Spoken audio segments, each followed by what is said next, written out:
या वरदा वेदमाता प्रचोदयन्तां पावमानी द्विजानाम् आयुः प्राणं प्रजां पशुं कीर्तिं मह्यं दत्त्वा व्रजत ब्रह्मलोकम्। ఓం శాంతి శాంతి శాంతి. ఈ యొక్క ఉపనిషత్తు జ్ఞానగంగా అధ్యాత్మ సత్సంగానికి వచ్చేసినటువంటి వారందరికీ నమస్తే, స్వాగతం, సుస్వాగతం. ఓం నమస్తే ఆచార్యజీ. పరభ్యో నమో నమః ఆచార్యజీ. అందరికీ నమస్తే. ఒక బృహదారణ్య ఉపనిషత్తు అధ్యాయము 4వ బ్రాహ్మణంలో ఉన్నాము. 4వ బ్రాహ్మణం మనకు సూచిస్తున్నటువంటిది ఏంటంటే ఈ మంత్రం చాలా విశేషమైనటువంటిది. అందు గురించి దీని ద్వారా సంతానం కలుగుతుంటారు అని చెప్పడం. यह इस चतुर्थ ब्राह्मण के प्रारंभ में लिखा है, इस ब्राह्मण के अंत में यह लिखा है कि इस प्रकार जिस माता के पुत्र हो वह वीरवती है. ఈ మంత్ర రహస్యము ఈ యొక్క యాజ్ఞవల్క్య మహర్షి ఈ బృహదారణ్యకోపనిషత్తు అంతిమ సారాంశము.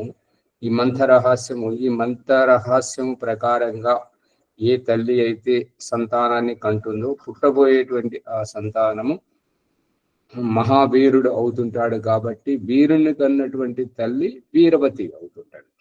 అందుకే అథర్వవేదంలో అక్కడ ఏం చెప్పబడిందంటే ఆస్యై బ్రాహ్మణై స్రవంతిర అవిరగ్ని. అగ్ని అంటే వైవాహిక అగ్నిని ఏదైతే బ్రాహ్మణ క్షత్రియుల వయసులో ఇంటి నుంచి తేవడం జరుగుతుందో ఆ అగ్ని అవీరుడైతే ఆవిడ నిర్లక్ష్యం చేస్తుంటది, వీరుడైతే ప్రాణప్రదంగా అన్ని రకాలుగా కృషి చేసి కాపాడుతుంటది అని అభిప్రాయం. ఆ యొక్క వీరపుత్రుని యొక్క చెవిలో చెప్పబడం జరుగుతుంది. దయానంద సరస్వతి చెప్పిస్తున్నాడు ఏంటంటే ఓం వేదోసి. వేదం అంటే ఈ 4 పుస్తకాల ఆకృతి వేదం కాదు. వేదం అంటే జ్ఞానం. నువ్వు జ్ఞాన స్వరూపుడవు. ఈ వేదమైతేనేమో దృశ్య స్వరూపం. ఇవాళ చెప్తున్నారు కదా, ఆ భీమరావు గారు చెప్తున్నారు, శ్యామలయ్య గారు చెప్పడానికి ప్రయత్నిస్తున్నారు. ప్రకృతి అంటే కనపడేది ప్రకృతి కాదు. కనపడేది ప్రకృతి అయితే అమ్మను మనం చూడాలి. అమ్మను చూడడం సాధ్యమవుతుందా? ఎప్పుడు అమ్మ గర్భంలోకి వచ్చాము, ఎప్పుడు మనము అమ్మ గర్భం నుంచి జన్మిస్తున్నాము, అమ్మ మనల్ని జన్మిస్తుంది, మనకు జన్మనిస్తుంది, ఇది చూడడం సాధ్యమా కాదని చెప్పేసి ఋగ్వేదము 10వ మండలము 160 నుంచి 178 సూక్తాల వరకు ఇదే విషయాన్ని ప్రస్తావించారు. ఆ విషయాన్ని కపిల మహర్షి సాంఖ్య దర్శనము 1వ అధ్యాయము 60వ సూత్రంలో సత్వ రజస్తమసా సామ్యావస్థ ప్రకృతి, ఇది మూల ప్రకృతి. ఈ ప్రకృతి తర్వాత అది వికారాలను వెలువరుస్తూ ఉంటది. ప్రకృతి మహాన్ మహతో అహంకారాత్ పంచ తన్మాత్రాన్యుభయమింద్రియం. ఉభయమింద్రియం అంటే కర్మేంద్రియాలు, జ్ఞానేంద్రియాలు. దాని తర్వాత మనహ, ఈ మనస్సు తర్వాత పురుష జీవాత్మ అప్పుడు వస్తుంటది. ఆ జీవాత్మ ఈ ఆరంభములో సత్వరజస్తమసాం, ఈ 3 సత్వము రజస్సు తమస్సు, ఈ వీటి సామ్యావస్థతో ఏర్పడ్డటువంటి ప్రకృతిని ఎలా చూడగలుగుతాడు? గర్భాధానంలో తండ్రి పురుష శరీరం నుండి శుక్రకణంగా స్త్రీ యొక్క గర్భాశయంలోకి వెళుతున్నటువంటి శుక్రకణం, జీవకణము, నేను ఇదిగో నాన్న శరీరం నుండి అమ్మ శరీరానికి వెళ్తున్నాను అనేది ఎలా చూడగలుగుతాడు? అది సంభవం కాదు. అర్థమవుతుందా?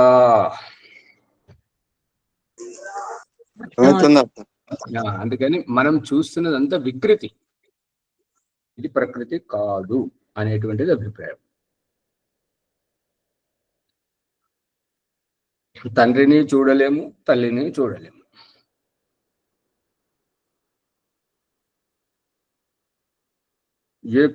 ఏ పుత్రుడైతే ఉత్పన్నమై ఉన్నాడో అతడు అతి పితాహో అతి పితామహో. అంటే అతి అంటే క్రమక్రమంగా ఇతడు ఒకరికి పుత్రుడయ్యాడంటే ఇతని గర్భమున వచ్చేటతనికి ఇతను తండ్రి అవుతుంటాడు. తనను తండ్రి చేసినటువంటి పుత్రుని గర్భములో ఇంకొక సంతానం వచ్చినట్టయితే తను తాత అవుతుంటాడు. ఈ రకంగా ముందుకు నడుస్తూ పోతుంటాం. వంశము ఎప్పుడు మొదలైందో ఆ వంశంతో మనం వస్తున్నాము.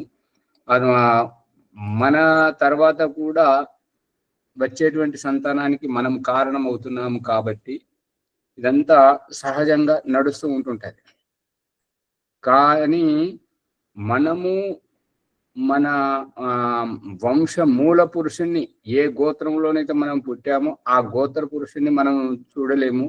మన ముత్తాతను చూడలేము, మన తాతను చూడలేము, మన తండ్రిని చూడలేము, తల్లిని చూడలేము, తల్లిని చూడలేము, ఆమె తల్లిని కూడా చూడలేము. చూడడం సాధ్యమవుతుందా? బాలరాజు గారు కెమెరా బంద్ చేసుకొని కూర్చుంటారు. కాదు అది చూడడం సాధ్యం కాదు. అందుకని భీమరావు గారు దాన్ని సవరించండి. మనకు కనబడుతున్నది ప్రకృతి కాదు, వికృతి. వికృతి కాబట్టి నశిస్తుంది. ప్రకృతికి నాశనం లేదు, ఆత్మకు నాశనం లేదు, శరీరానికి నాశనం. ఈ నాశనం అయ్యేంత వికృతియే. భగవంతుడు వికృతిని ఆశ్రయించలేడు కాదు కాబట్టి అతనికి రూపం లేదు, అతనికి నాశనం లేదు. జీవుడు ఈ యొక్క ప్రకృతిని ఆశ్రయించాడు కాబట్టి ప్రకృతి యొక్క మూలము అతనికి తెలియదు, వికృతి. ఇప్పుడు ఈ రహస్యం ఎట్లా తెలుస్తుంది అని అంటే, తల్లి గర్భాశయానికి వచ్చినటువంటి జీవుడు తల్లి ఈ శరీరం యొక్క వికారంతో ఈ యొక్క శరీర ధారణ చేస్తున్నాడు. తండ్రి శరీరం యొక్క వికారం, తల్లి శరీరం యొక్క వికారం, ఈ వికారంతో ఈ యొక్క పిండధారణ, పిండోత్పత్తి జరుగుతుంది. తయారైనటువంటి ఆ వికారం యొక్క పిండ రూపమే స్త్రీ పురుష దేహం. ఈ స్త్రీ పురుష దేహాన్ని మనం చూస్తున్నాం. మన దేహాన్ని ఎట్లయితే చూస్తున్నామో అదే రూపకంగా తల్లి దేహాన్ని, తండ్రి దేహాన్ని చూస్తున్నాం. చెట్టు రూపాన్ని, పండ్ల రూపాన్ని, ఆ కనబడే ప్రతి రూపం ఇది ప్రకృతి యొక్క వికృతి మాత్రమే. ఇది ప్రకృతి కాదు, ప్రకృతి మూలంలో ఉంటుంటది. వెలుగుతుందా లేదా? పుష్పమ్మ గారు పని మానేయండి. భాగ్యలక్ష్మి గారు అర్థమవుతుందా లేదా? ఇది ప్రకృతి వేరు, వికృతి వేరు. వికృతిని రెండింటిని ఒలవాలి శ్యామలయ్య గారు. ప్రకృతిని వికృతిని రెండింటిని ఒలిస్తే అంతరార్థం బోధపడుతుంది. ఇప్పుడు భగవంతుడు మనకు చూపిస్తున్నాడు కదా మన దేహం మీద,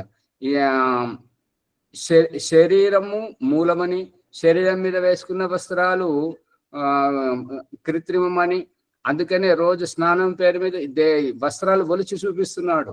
మళ్ళీ మన దేహంలో కాకుండా ధాన్యాల పేరుతో ప్రతి ధాన్యం గింజను పొట్టులో పుట్టించి, పొట్టును ఒలిపించి దాన్ని మనకు చూపిస్తున్నాడు. రెడ్డప్ప గారు పట్టుకుంటున్నారా? అమ్మ సువర్చలమ్మ గారు నిద్రపోవద్దు. విషయం ఒలిచి చూపిస్తున్నాడు. ఒలిచేటువంటి అభిప్రాయం ఏంటంటే కనబడేది కాదు, కనబడని తత్వాన్ని పట్టుకో, మూలంను పట్టుకో అనేదే ఒలిచి చూపించడం. ఈ చావులో ఉన్నది అంతే, ఈ ముక్తిలో ఉన్నది అంతే. మనకు కనబడే రూపం నుంచి కనబడని రూపం వైపుకు మనల్ని తీసుకెళ్ళి ఈ యొక్క నాశనం అయ్యే వస్తువు నుంచి నాశనం కానటువంటి మూలతత్వాన్ని మనకు అనుభవపేతంగా తెలియజేయడమే ఈ ఒలిచి చూపించడం. ఆచార్య స్థూలం నుంచి సూక్ష్మం వైపు స్థూలం అంటే దాన్ని స్థూలం కనబడే రూపం, దాన్ని ఒలిసి ఒలిసి చూపిస్తుంది. దయానందుడు సహితం ఈ యొక్క సాంఖ్య దర్శన సూత్రాన్ని సత్కార ప్రకాశం 8వ సముల్లాసంలో పురుష ఇది జీవాత్మ పరమాత్మశ్చ, ఆ పురుషుణ్ణి కూడా ఒలిచి చూపిస్తున్నాడు. అది పట్టుకోవాలి. పట్టుకున్నప్పుడే మనం చెప్పగలుగుతుంటాం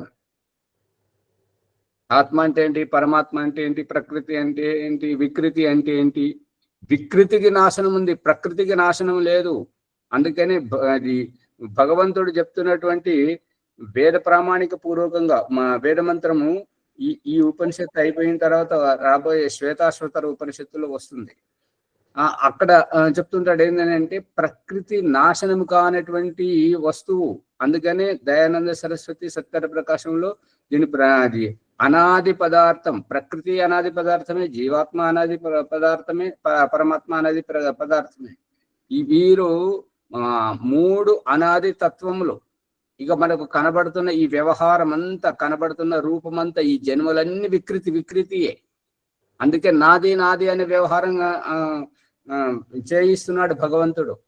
ఈ దేహాలలో ఉన్నటువంటి జీవాత్మ చేత ఈ దేహము నాది అనేది అనబడుతుంది, కానీ నేను అనబడట్లేదు. ఇప్పుడు నాశనం అయ్యేది అంతా వికృతే, ఇదంతా వికృతే, మొత్తం వికృతే, అంతా ఊడ్చుకుపోయేదే. ఇదంతా కనబడే రూపం అంతా ఊడ్చుకుపోయేదే. నాదంతా ఊడ్చుకుపోతుంది.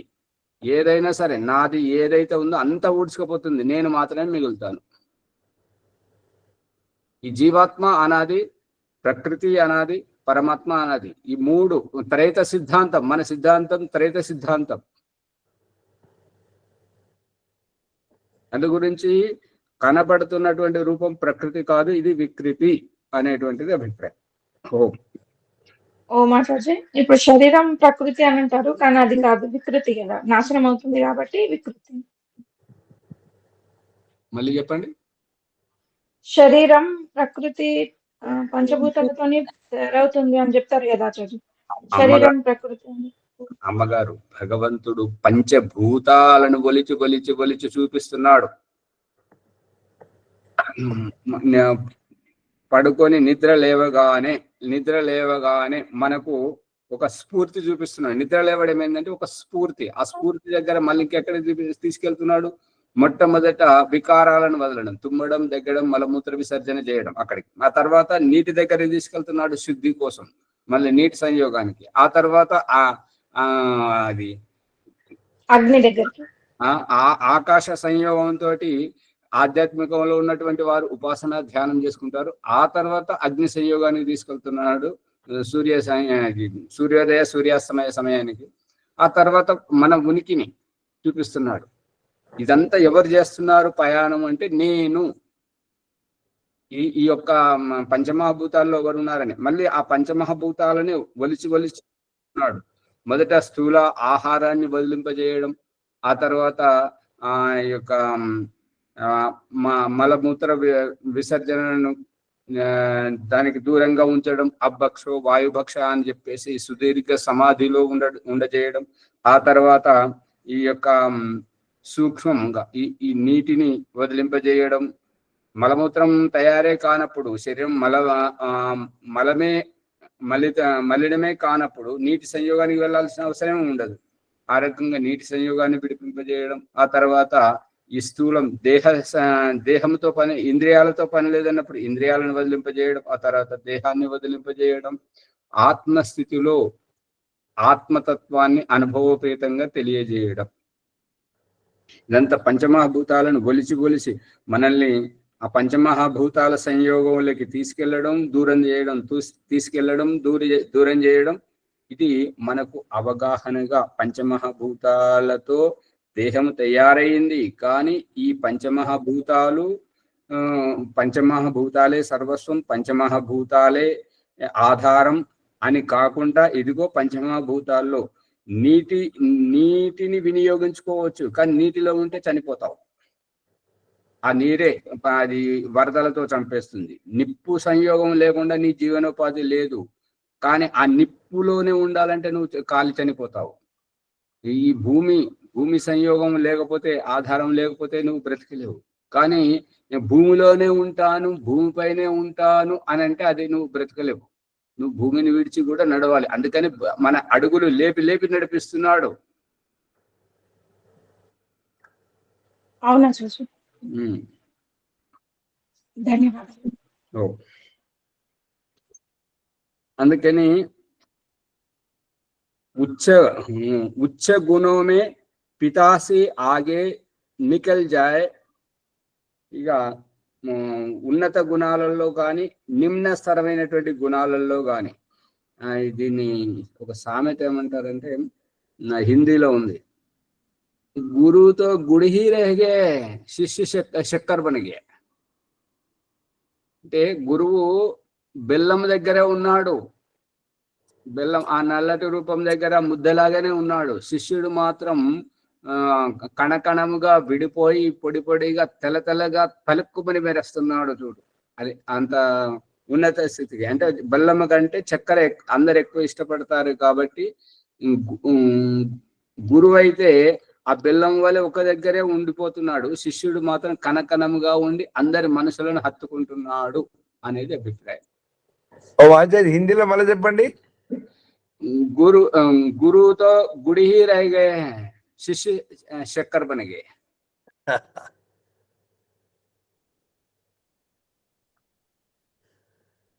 అందుకనే ఇక్కడ సారాంశం ఏంటంటే తల్లిదండ్రి ఎటువంటి వారు.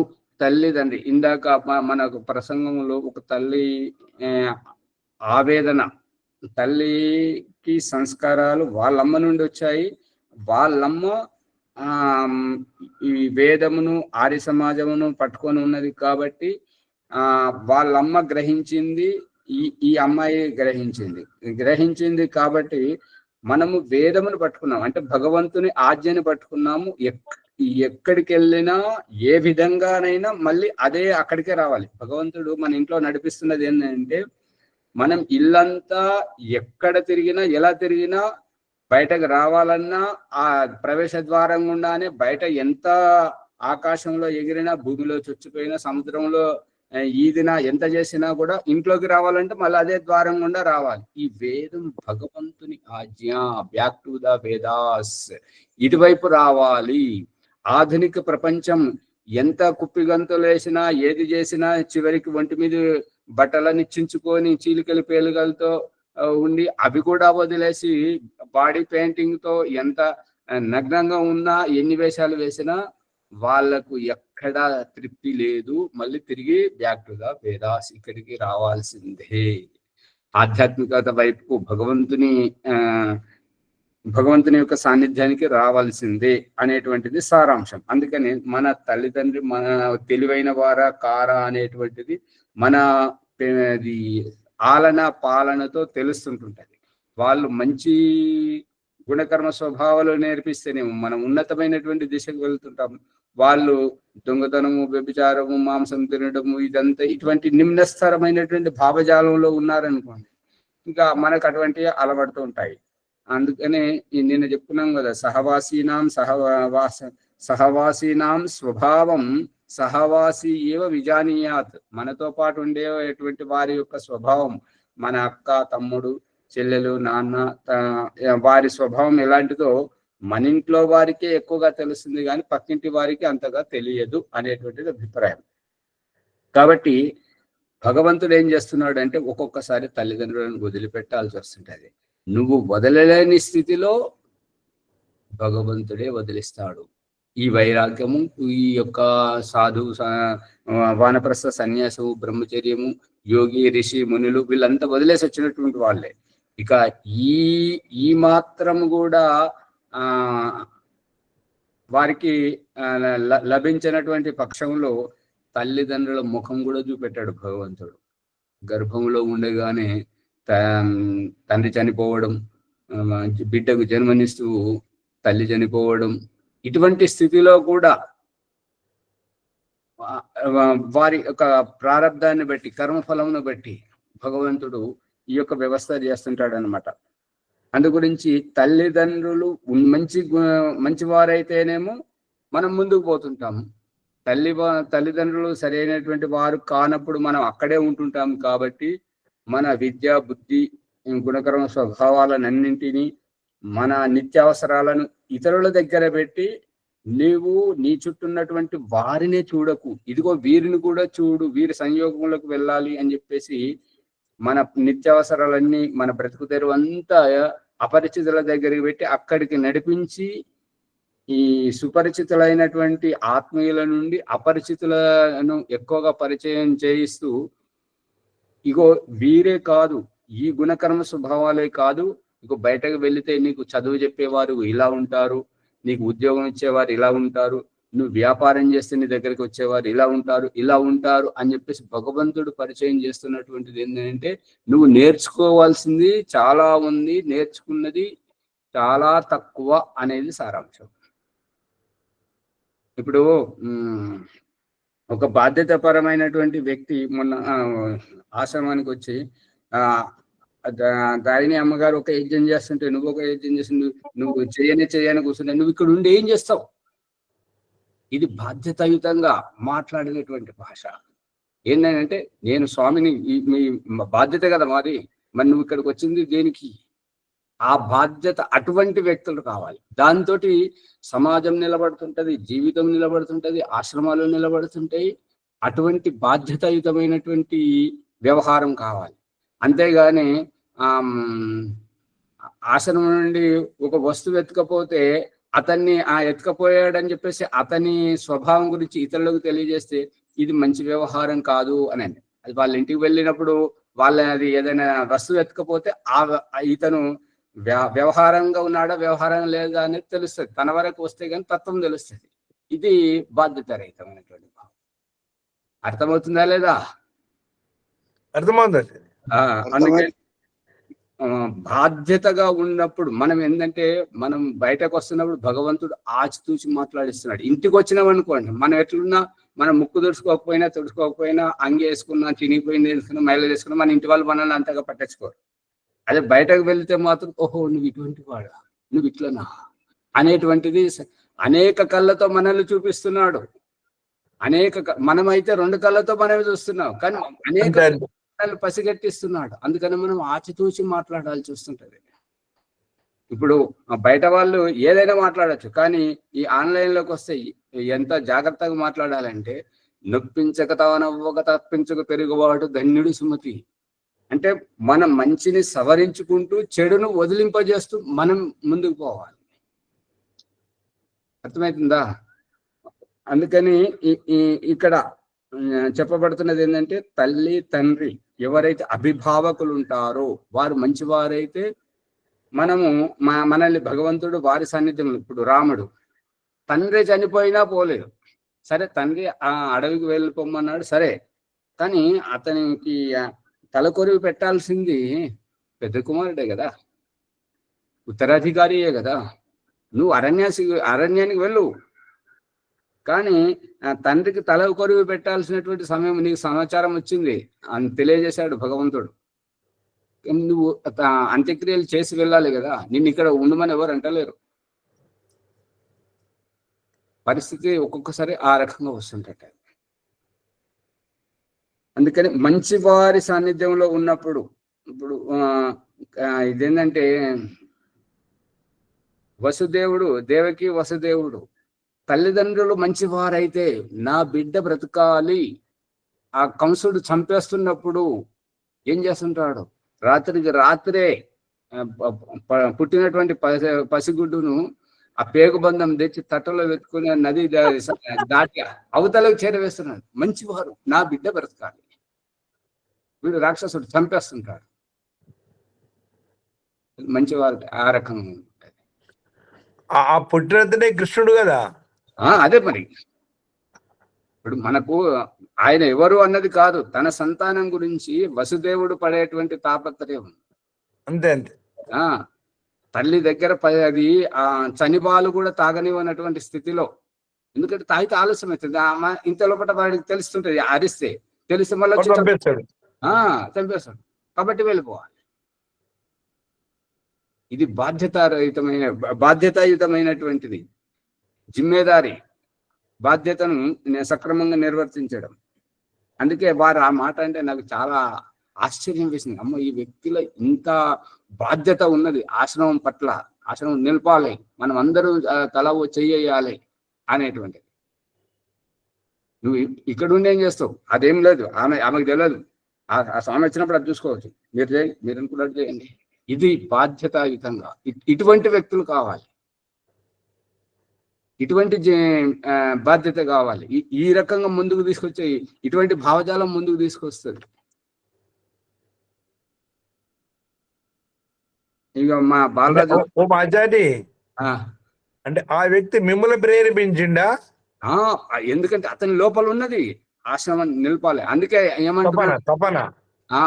ఆ వ్యక్తి ఏమంటున్నాడంటే, ఆచార్య గారు మీరు రావద్దు, ఇప్పుడు ఇంత పెద్ద సంఘటన జరిగింది, మేము కూర్చుని మాట్లాడుకుంటాం, మీరు రావద్దని. అది కూడా నాకు చాలా నచ్చింది. అనుపస్థితిలో ఇది జరిగింది కాబట్టి ఇప్పుడు మనం ఏంటి, వ్యక్తి ఇక్కడ లేనప్పుడు ఇదంతా జరుగుతుంది అని.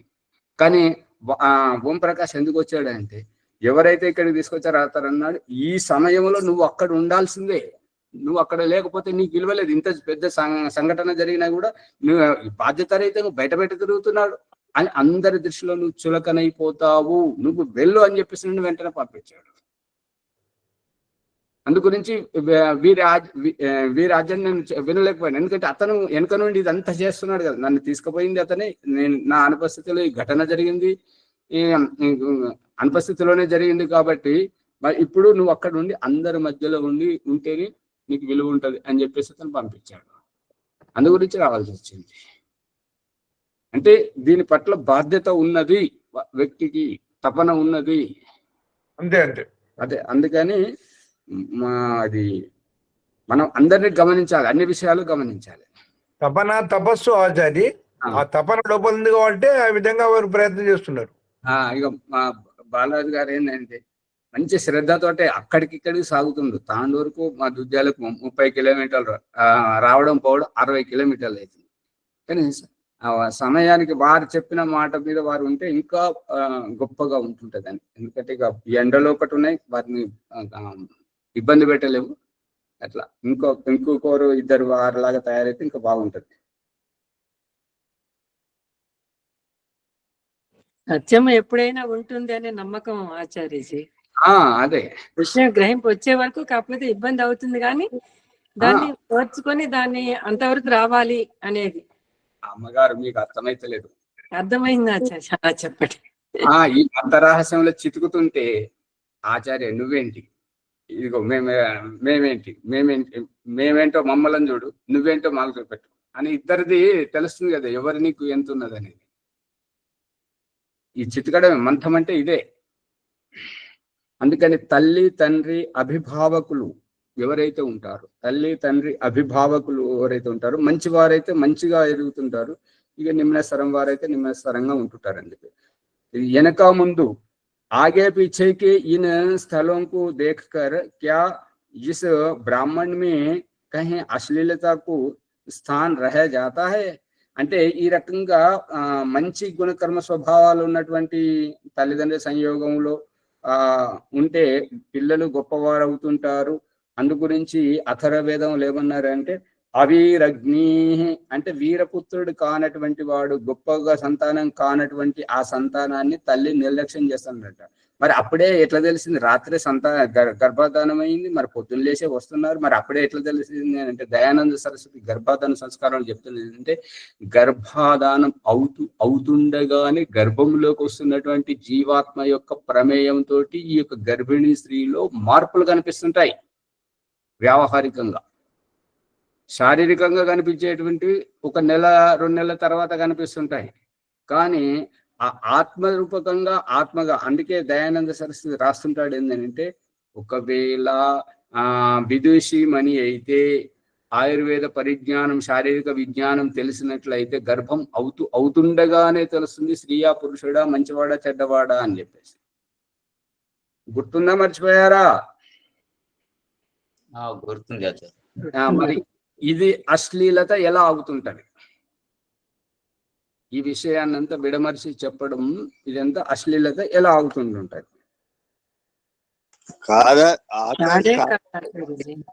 జ్ఞానాన్ని తెలపడము విధానము, అది అశ్లీలత కాదు. అదే విషయాన్ని విడమర్చి చెప్పకపోతే మంచి వారికి ఎలా తెలుస్తుంటది? అది నేను పేరు చెప్పను, ఆ ఒక ఆవిడ యూట్యూబ్ లో చెప్తున్నది, మళ్ళీ ఇంకా కొంతమందిని వైదిక పురోహితులను తయారు చేస్తున్నది.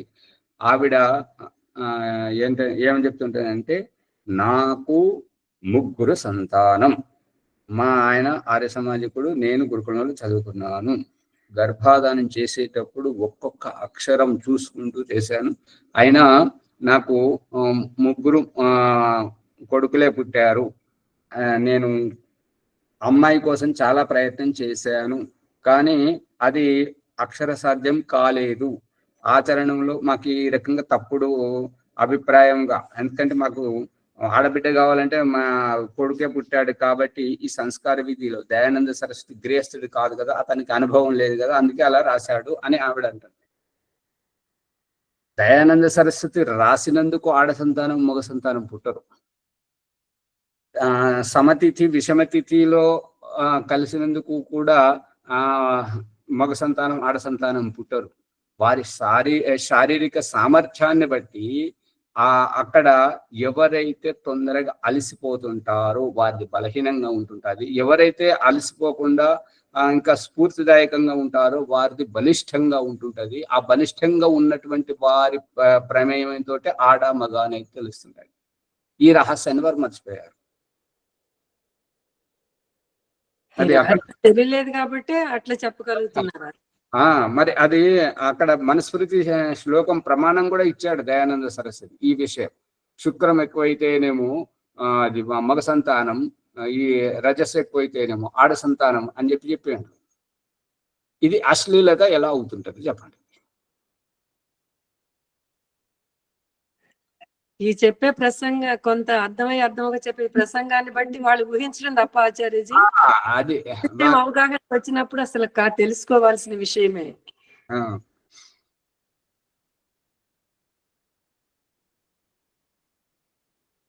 मैक्स मुलर ने इस स्थल को अश्लील समझकर इसका अंग्रेजी में अनुवाद ना कर लैटिन में अनुवाद किया था.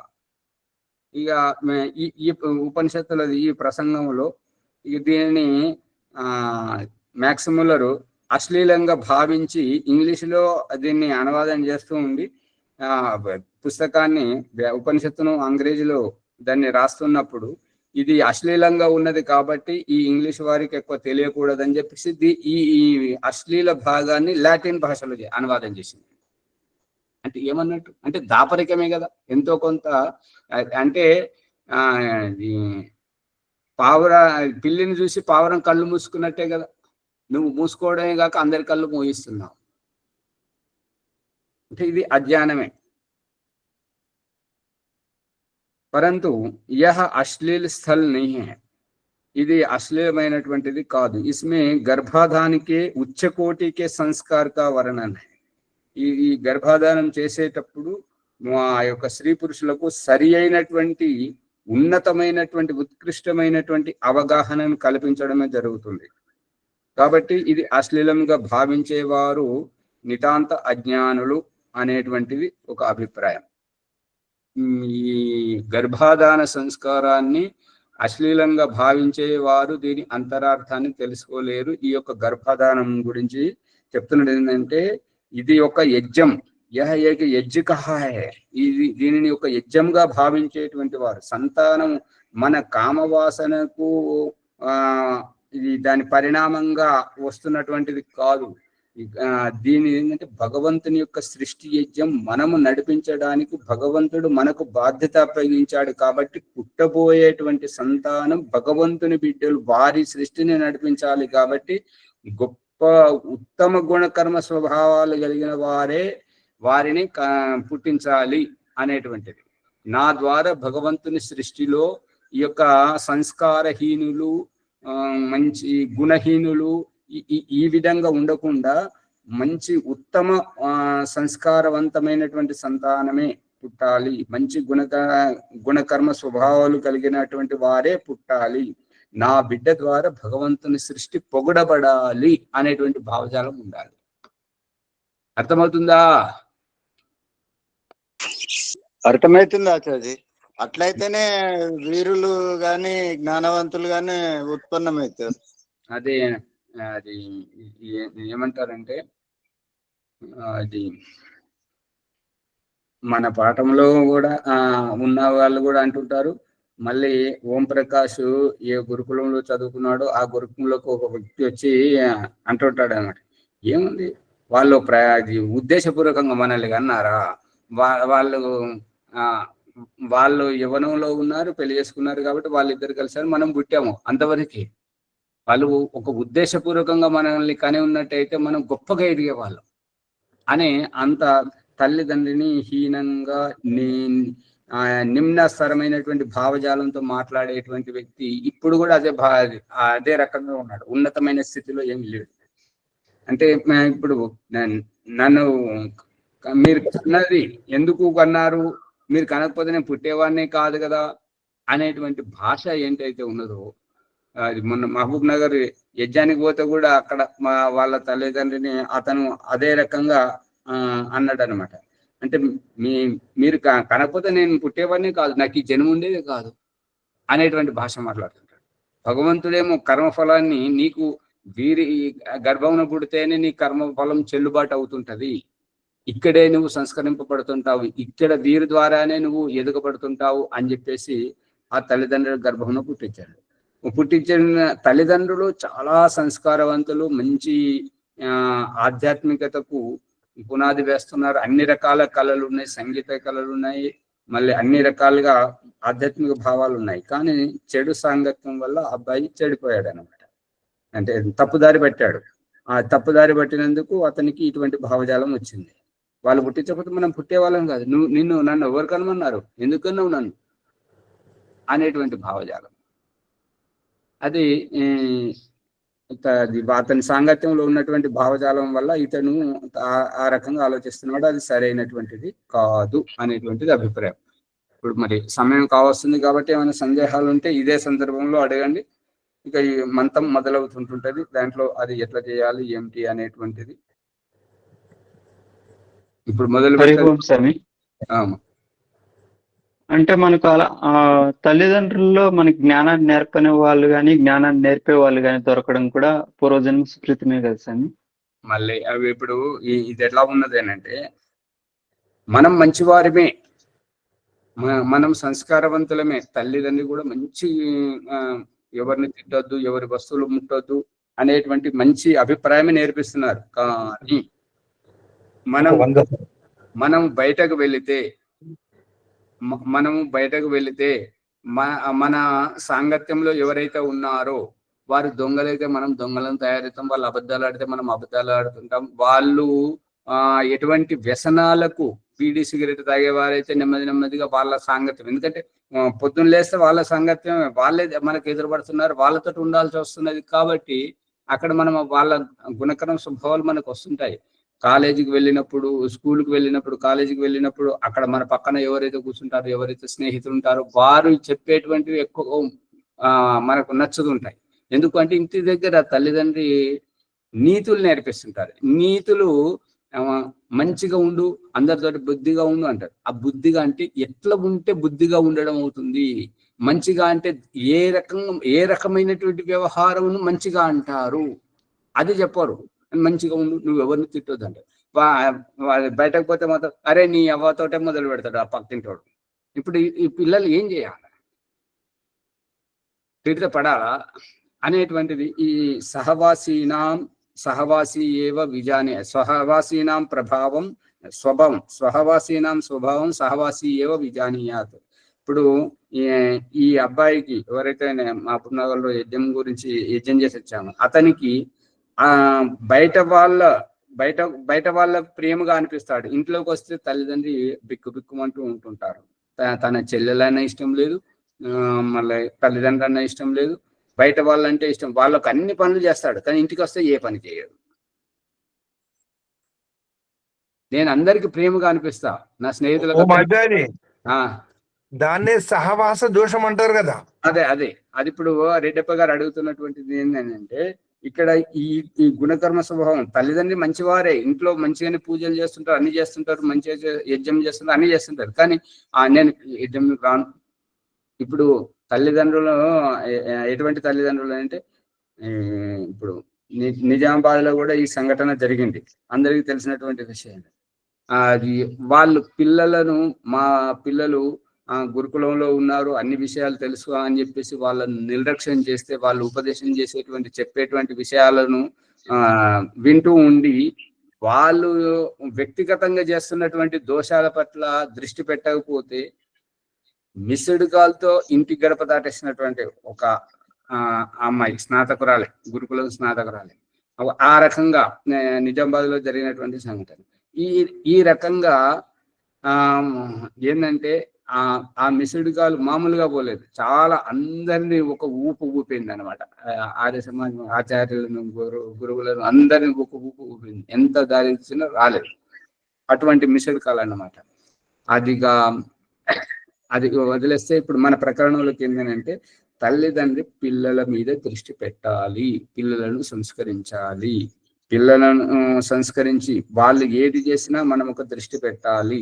మనల్ని యజ్ఞోపవీతం యొక్క అభిప్రాయం ఏంటంటే, మన చుట్టూ యజ్ఞోపవీతం 3 పోగులను చుట్టు పెట్టడం, తల్లిదండ్రి గురువును కాపలాగా పెట్టడం, ఆ ముగ్గురి మధ్యలో మనల్ని ఎదిగింపజేయడం.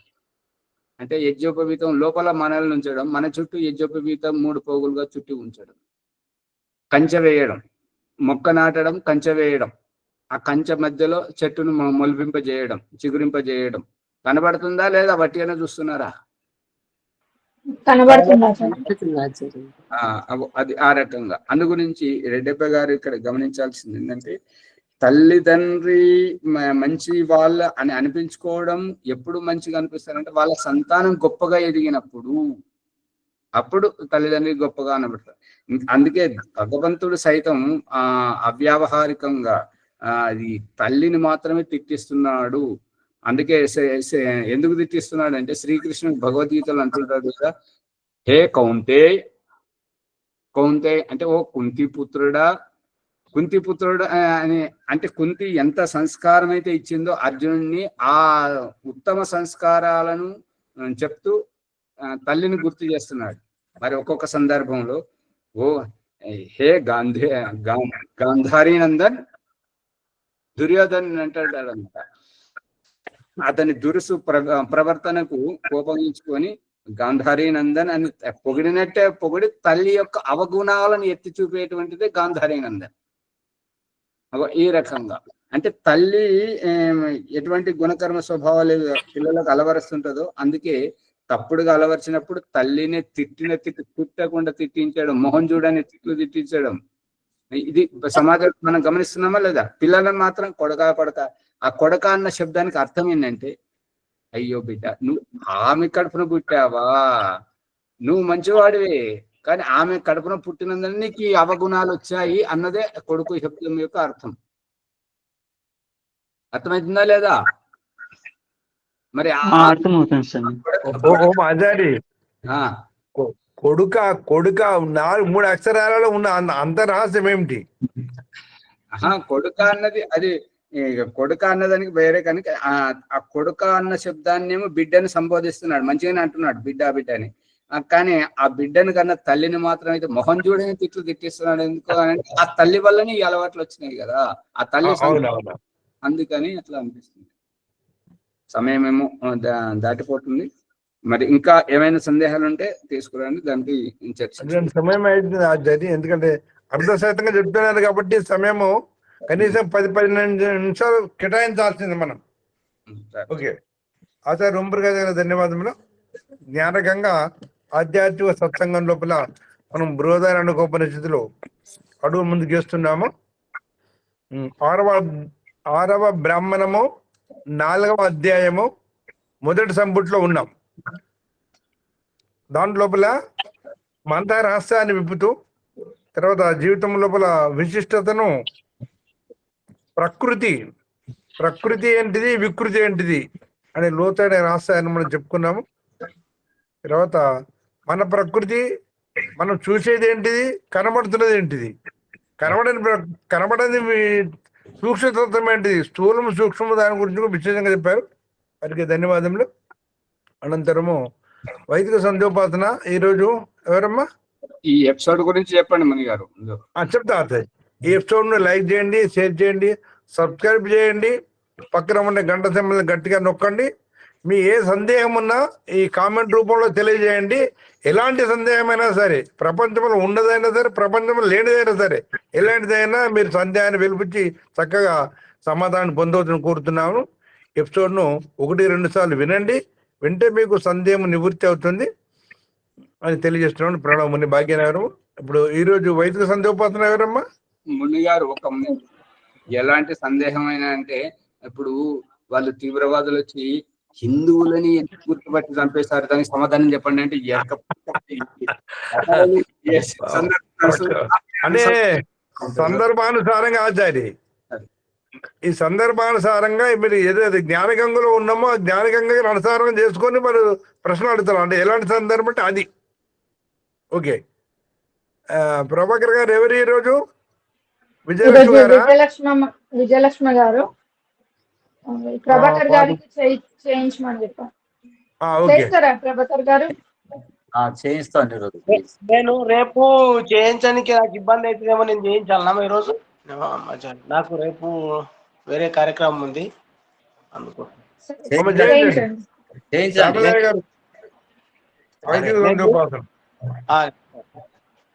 నమస్తే సర్వజ్ఞ నమనమ్మ. ఉండండి. కార్యక్రమం ప్రకారం పుట్టబోయే శిశువు యొక్క ఆత్మభావము. ఓం అమృతోపస్తరణమసి స్వాహ. ఓ అమృత స్వరూప, నా కోసం ఉపస్థారంగా పరుచుకున్నావా స్వామి, ధన్యుడను. ఓం అమృతాపిధానమసి స్వాహ. ఓ అమృత స్వరూప, నా ఆత్మరక్షణకై ఆకాశ దుప్పటివై ఆవరించావా స్వామి, ధన్యుడను. ఓం సత్యం యశశ్రీర్మై శ్రీ శ్రేతాం స్వాహ. ఓ పరమేశ్వర, సత్యం, యశస్సు, ధనైశ్వర్యములు, బుద్ధి నన్ను ఆశ్రయించి నాలో ఉండునుగాక. గర్భంలో ఉన్నప్పుడు శిశువు యొక్క ఆకలి దప్పికలు అమ్మ చూసుకునేది. గర్భం నుండి బయటికి వచ్చాక పేగుబంధం తెంచినందున ఇప్పుడు శిశువు యొక్క ఆకలి దప్పికలు తీర్చుకోవడానికి మరొక గత్యంతరం లేక ఆచమన మంత్రం. ఓం శన్యో దేవీరభిష్టయ ఆపో భవంతు పీతయే శన్యోరవిశ్రవంతు నాహ. ఓ దివ్యస్వరూప, ఇష్టపూర్వకంగా సేవించ యోగ్య జలము నాకు అందుబాటులో శ్రవింపజేయము స్వామి. అమ్మ వద్ద స్తన్యపాన వ్యవస్థ, అంగస్పర్శ మంత్రం. ఓం వాక్ వాక్, మాట్లాడాలి, చెప్పాలి, చెప్పిన మాట్లాడిన తర్వాత సంతృప్తికరంగా ఒదిగిన జీవితం. ఆకలి దప్పికల నివృత్తి కొరకు ఏదైనా తినాలి, త్రాగాలి అనే అసంతృప్తి అవస్థ. తిని త్రాగిన తర్వాత సంతృప్తికరంగా ఒదిగిన జీవితం. ఓం ప్రాణ, పీల్చుకున్న శ్వాసను వదలాలని మళ్ళీ శ్వాసను పీల్చాలనే వ్యాకులత అసంతృప్తి అవస్థ. శ్వాసను పీల్చుకున్న తర్వాత నిర్మలత, పీల్చుకున్న శ్వాసను వదిలిన తృప్తి. ఓం చక్షు, ఇదేమిటి అదేమిటి, ఇందులో ఏముంది అందులో ఏముంది, ప్రతిదీ చూడాలి అనే ఆతృత, అసంతృప్తి జీవితం. చూసిన తర్వాత ఒక తృప్తితో ఒదిగిన జీవితం. ఓం స్తోత్రం, ఇది అది వినాలనే అసంతృప్త నిక్షిప్త అవస్థ. విన్న తర్వాత ఒక నిర్మలత, సంతృప్తికరమైన నడవడి. ఓం నాభి, ఓం హృదయం, ఓం కంఠః, ఓం శిరః, ఓం బాహుభ్యాం యశోబలం, ఓం కరతలకర పృష్ఠే. మార్జన మంత్రం. ఓం భూ పునాతు శిరసి, ఓం భూ పునాతు నేత్రయో, ఓం స్వః పునాతు కంఠే, ఓం ఓం మా పునాతు హృదయే, ఓం జన పునాతు నాభ్యాం, ఓం తప పునాతు పాదయో, ఓం సత్యం పునాతు పునఃశిరసి. జీవాత్మ, ఇది సత్యం, నీవు ఇక్కడ ఉండవలసిన వాడవు కాదు. ఎక్కడికైతే ఇక్కడి పూర్వజులు తరించి పోయారో అటు పుణ్యలోకాలకు వెళ్ళు. మళ్ళీ పవిత్రాత్మగా శీర్షస్థాయి నీ బౌద్ధిక ఆత్మికోన్నతి అధిగమించు. ఓం ఖం బ్రహ్మ పునాతు సర్వత్ర. ఈ శారీరక పంజరం నుంచి అధిగమించి ఆకాశం వల్లే అంతటా వ్యాపించి ఉన్న ఈశ్వరానుభూతిని పొందటం.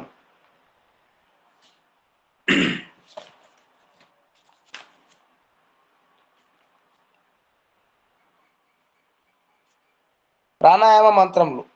ఓం భూ, ఓం భువ, ఓం స్వహ, ఓం మహ, ఓం జన, ఓం తప, ఓం సత్యం. అగమర్షణ మంత్రం. ఓం ఋతంచ సత్యంచ విధాత తపసోజ్జాయదాయత తతో రాత్రాజాయత తథా సముద్రో అర్ణవ. ఓం సముద్రాదర్ణవాదది సంవత్సరో అజాయత అహోరాత్రాని విదద దిశ్యస్య మిషతో వసి. ఓం సూర్యాచంద్రమసౌ ధాత యథా పూర్వమకల్పయత్ దివంచ పృథివించ అంతరిక్షమతో స్వః. ఓం శన్యో దేవీరభిష్టయ ఆపో భవంతు పీతయే శన్యోరవిస్రవంతు నః. అత మనస పరిక్రమ మంత్రం. ఓం ప్రాచీదిదగ్నిరధిపతిరసితో రక్షిదాదిత్య ఈశవః. తేభ్యో నమో అధిపతిభ్యో నమ రక్షితృభ్యో నమ ఇషుభ్యో నమ. వేష్టియం వయం దిస్మస్తంభోజంబే దద్మః. ఓం దక్షిణాదింద్రో అధిపతి స్థిరక్షితాపితర ఇషవః. తేభ్యో నమో అధిపతిభ్యో నమ రక్షితృభ్యో నమ ఇషుభ్యో నమ. ఏభ్యో అస్తు యోస్మాన్ వేష్టియం వయం దిస్మస్తంభోజంబే దద్మః. ఓం ప్రతిచిగ్వర్ణోధిపతి పృథాకు రక్షితాన్నమిషవః.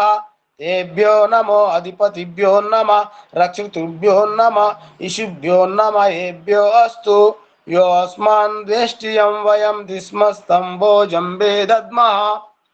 ఓం ఉదీచిక్దిక్ సోమోధిపతి స్వజో రక్షితాశని రిషవః. తేభ్యో నమో అధిపతిభ్యో నమ రక్షితృభ్యో నమ ఇషుభ్యో నమ. ఏభ్యో అస్తు యోస్మాన్ వేష్టియం వయం దిస్మస్తంభోజంబే దద్మః. ఓం ధ్రువాదివిష్ణురధిపతి కల్మాషగ్రీవో రక్షితా వీరుద ఇషవః. తేభ్యో నమో అధిపతిభ్యో నమ రక్షితృభ్యో నమ ఇషుభ్యో నమ. ఏభ్యో అస్తు యోస్మాన్ వేష్టియం వయం దిస్మస్తంభోజంబే దద్మః. ఆకాశం దిక్కు. ఓం ఊర్ధ్వాదిక్ బృహస్పతిరధిపతి చిత్రో రక్షితా వర్షమిషవః. తేభ్యో నమో అధిపతిభ్యో నమ రక్షితృభ్యో నమ ఇషుభ్యో నమ. ఏభ్యో అస్తు యోస్మాన్ వేష్టియం వయం దిస్మస్తంభోజంబే దద్మః. ఉపస్థాన మంత్రములు. ఓం జాత వేదసే సునమామ సోమమరాతీయతో నిదాతి వేద సనా పరిషతతి దుర్గాని విశ్వానావేవ సింధుం దురితత్యాగ్ని. ఓం చిత్రం దేవానముదగాదనీకం చక్షుర్మిత్రస్య వరుణస్యాగ్నే ఆప్రధ్యావా పృథవి అంతరిక్షగం సూర్య ఆత్మా జగతస్తు స్వః. ఓం ఉదిత్తం జాత వేదసం దేవం వహంతి కేతవా దృశ్యే విశ్వాయ సూర్యం. ఓం ఉద్వయం తమసస్వరిష్య పశ్యంత ఉత్తరం దేవం దేవత్రా సూర్యమగన్మ జ్యోతిరుత్తమం.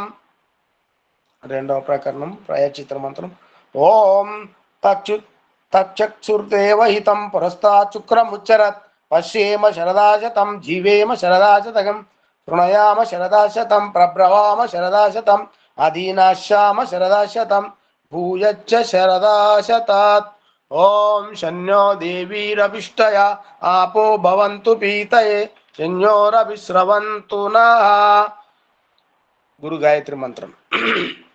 ఓం భూర్భువస్వః తత్సవితుర్వరేణ్యం భర్గో దేవస్య ధీమహి ధియో యో నః ప్రచోదయాత్. హే రక్షక సచిదానంద స్వరూప నిత్య శుద్ధ బుద్ధ ముక్త స్వభావ అజ నిరంజన నిరాకార సర్వవ్యాపక సర్వంతర్యామి జగతుత్పాదక దేవ నీ దివ్యము స్వరేణ్యమునైన సచిదానంద స్వరూపమును మేము సర్వదా మా హృదయంన ధ్యానింతుము. మాకు సద్బుద్ధినిచ్చి సత్కార్యములను ఆచరించినట్లు మమ్ము అనుగ్రహింతుగాక. సమర్పణ. హే జగదీశ్వర దయాలు, నీ కృప వలన మేము చేసిన ఈ జప ఉపాసనాది కర్మముల ద్వారమున ధర్మార్థ కామమోక్షములు వెంటనే సిద్ధించునుగాక. నమస్కార మంత్రం. ఓం నమ శంభవాయ చ మయోభవాయ చ నమస్కరాయ చ మయస్కరాయ చ నమ శివాయ చ శివతరాయ చ. ఓం శన్యో దేవీరభిష్టయ ఆపో భవంతు పీతయే శన్యోరభిస్రవంతు నః. ఓం శాంతి శాంతి శాంతి. అవకాశం ఇచ్చినందుకు ధన్యవాదాలు. సర్వజ్ఞ ఆచార్య నమస్తే. ఉమాచార్య శాంతి పాఠ కరు. శ్యామలయ్య గారు ఎందుకు అంత పరిగెడుతుంటారు? ప్రశాంతంగా చెప్పండి. సూపర్ ఎక్స్ప్రెస్ అంత అది మధ్య మధ్యలో ఏదైనా భజన పాడాలన్నా అది శ్లోకం పాడాలన్నా కూడా ఎట్లా ఎట్లా అంటే వెనకకెళ్ళి ఎవరైనా తరుముకొస్తున్నారేమో మరి అందకపోతే అంతే. కొంచెం కొంచెం ఓపిక. ప్రశాంతంగా మీకే సమయం. ఓం దేవ శాంతిరంతరిక్షం శాంతి పృథివీ శాంతి ఆపా శాంతి ఓషధే శాంతి వనస్పతే శాంతిర్విశ్వే దేవా శాంతి బ్రహ్మ శాంతి సర్వం శాంతి శాంతిరేవ శాంతి సామా శాంతిరేది. ఓం శాంతి శాంతి శాంతి. నమస్తే ఆచార్య. శ్రీభ్యో నమః. అందరికీ నమస్తే. ఓం నమస్తే ఆచార్య. సర్వేభ్యో నమో నమః. ఆచార్య ఆచార్య సర్వేభ్యో నమః.